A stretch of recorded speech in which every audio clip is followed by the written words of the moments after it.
দুটোই দিক কেন্দ্র সরকার দিচ্ছে নেবো না কেন আমরা? বাকি যারা বঞ্চিত হবেন রাজ্য সরকার তাদের সঙ্গে আছে। আগে তো স্বাস্থ্যসাথী ছিলই, কিন্তু কার্ডটাই ছিল, কাজ হতো না। বহু হসপিটালের ট্যাক্স বাকি, তারা গেলেই বলতো বিল বাকি, আমরা ভর্তি নেবো না। ভালো কথা, এটা মাননীয় প্রধানমন্ত্রীর যে কাজ, উন্নয়নের কাজকে যদি কেউ সাপোর্ট করে ভালোই তো। দেশের জনতা যাতে আরো লাভ পায়, ভালোভাবে উনি কাজ করতে পারেন উন্নয়নের, বাকি পার্টি যারা আছে তারাও সাপোর্ট করুক।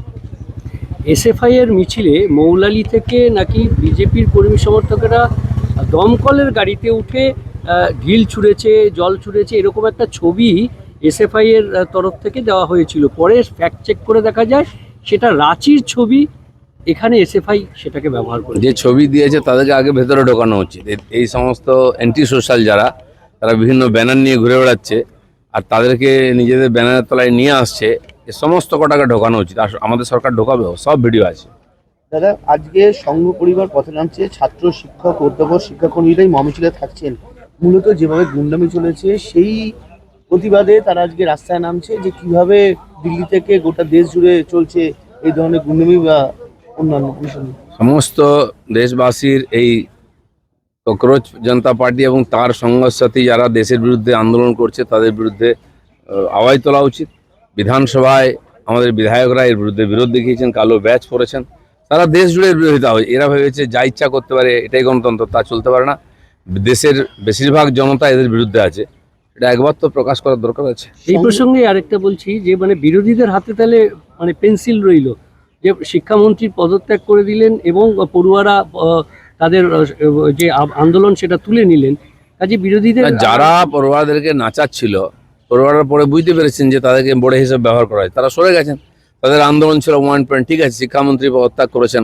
আমাদের সরকারও বলেছেন, মাননীয় মোদীজি সরকার বলেছেন যে ছাত্রদের স্বার্থ সর্বোপরি। কিন্তু যারা ছাত্রদের ব্যবহার করছিল তারা এখন রাস্তায় বসে গেছে। আর এরকম বারবার চেষ্টা হয়েছে, প্রত্যেকবার বিফল হয়েছে, এবারও হলো।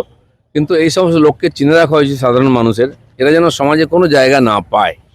দাদা, দিল্লি পুলিশের ফেস রেকগনিশন সিস্টেমে 2873 জন অপরাধী ধরা পড়েছে, কিন্তু তার গতকাল রাতে আবার সিজেপি বৈঠক করেন এবং তারপর দেখা যায় আসাম এবং যারা মূলত বিহারে যাদের বিরুদ্ধে অভিযোগ হয়েছিল তাদের অভিযোগ তুলে নেওয়া হয়েছে। কোথাও কি শান্তি ফেরাতে সরকার এই পদক্ষেপ? না, সরকার তো শান্তি চাইবেই। ওরা রোজ কিছু করবে আর সরকার দিয়ে তার পিছনে লেগে থাকবে, সরকার তো অন্য কাজ আছে। কিন্তু এটাও ঠিক, যারা এই ধরনের অব্যবস্থা নির্মাণ করবে, আইন শৃঙ্খলার সমস্যা তৈরি করবে, তাদের বিরুদ্ধে সরকার ব্যবস্থা নেবে। না, যারা কোথাও না কোথাও গিয়ে কাউকে সামনে নিয়ে এসে ভাড়া দিয়ে লোক নিয়ে এসে গন্ডগোল করবে, যেটা কলকাতায় চেষ্টা হয়েছিল। যেমন রোজ প্রতিবার গতকাল দেখা যাচ্ছে বলছে আবারও আমরা বসবো, এই যে প্রতিবার একটা কেউ বসুক, বলুক, বক্তব্য রাখার অধিকার সবার আছে, তার মধ্যে যুক্তি থাকা উচিত। বিভিন্ন রাজ্যে পেপার লিক হয়েছে, সেগুলো কংগ্রেসি রাজ্য আছে, আপ রাজ্য আছে, পাঞ্জাব আছে, তেলেঙ্গানা আছে, সেখানে শিক্ষামন্ত্রীর পদত্যাগ কেউ চায়নি। আর যাদের সরকার তারা এখানে শিক্ষামন্ত্রীর পদত্যাগ চাইছে, তার মানে বোঝাই যাচ্ছে এর পিছনে একটা কিছু উদ্দেশ্য আছে। যেমন কথা তেমন কাজ। রাজ্য সরকার কাটমানি সিন্ডিকেট সংক্রান্ত যে সমস্ত কার্যকলাপ, বেআইনি রাস্তায় কর, টোল, এর বিরুদ্ধে টোল ফ্রি হেল্পলাইন সেটা নবান্নে আজ চালু হতে চলেছে। কি বলবেন? সাধারণ মানুষ যে কোনো জায়গায় সমস্যায় ভুগলে সবসময় পুলিশ কমপ্লেন নেয় না, তো সেই জন্য সরকারের কাছে ইনফরমেশন আসা উচিত যে কোথায় কি সমস্যা চলছে, নাহলে সমাধান কী করে করবো। এই ধরনের সব ধরনের এই ধরনের টোল ফ্রি নম্বর বিভিন্ন ডিপার্টমেন্ট থেকে আসছে, আমাদের পঞ্চায়েতেও আছে। আমরা নতুন নম্বর জারি করছি, পঞ্চায়েতে কাজ না হলে সেটা মানুষ জানাবেন সমস্যায় পড়লেন। আর এইভাবে সাধারণ মানুষের জীবনযাত্রাতে কোনো রকম বাধা যাতে না আসে, সরকার সব চেষ্টা করছে। আয়ুষ্মানের যারা অন্তর্ভুক্ত নয় তাদের জন্য 5 লক্ষ টাকার পারিবারিক স্বাস্থ্য বীমা চালু করলো রাজ্য সরকার। এটা গরিব মানুষরা তো কতটা উপকৃত হয় বলে মনে করছেন? সরকার ভেবেচিন্তেই করছে সব। অনেকে হয়তো তার আওতায় আসছেন না বা তাদের নাম আসেনি, সেসব লোককে, আগে তো স্বাস্থ্যসাথী ছিলই, কিন্তু কার্ডটাই ছিল, কাজ হতো না কিছু। বহু হসপিটালের ট্যাক্স বাকি, তারা গেলেই বলতো বিল বাকি, আমরা ভর্তি নেবো না। তো আমরা দুটোই, যেটা আগেও বলেছিলাম আমরা, যে দুটোই দিক কেন্দ্র সরকার দিচ্ছে, নেবো না কেন আমরা? সাধারণ মানুষের জন্য দিচ্ছে, সাধারণ মানুষের টাকায় সমস্ত প্রকল্পের লাভ আমরা সেটাও নিয়েছি। বাকি যারা বঞ্চিত হবেন রাজ্য সরকার তাদের সঙ্গে আছে, তাদেরকে সব রকম সহায়তা আমরা করব। এবার জাল সার্টিফিকেট দেওয়ার অভিযোগ অভিষেক বন্দ্যোপাধ্যায়ের বিরুদ্ধে। জাল ডাক্তারি সার্টিফিকেট বিদেশ যাত্রার জন্য দিয়েছেন। আগেই আদালত বিদেশ যাত্রার অনুমতি খারিজ করেছিল, তারপর এই জাল ডাক্তারি সার্টিফিকেট, কি বলবেন?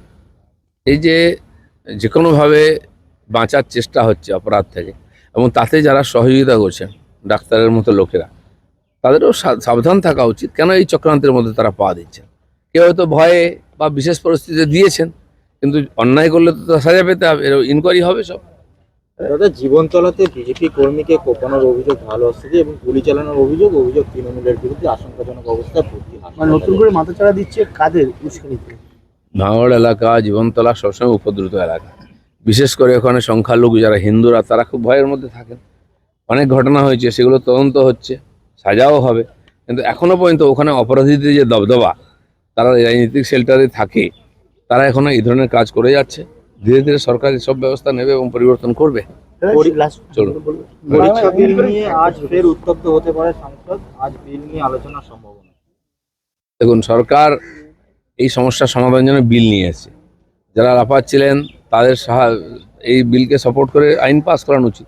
তারা আইনও করতে দেবেন না, নিজেরা লিকও করাবেন, সরকারকে বদনাম করাবেন, এটা চলতে পারে না। সরকার করবে। 370 ধারা বাতিল করে দিচ্ছে এটাকে।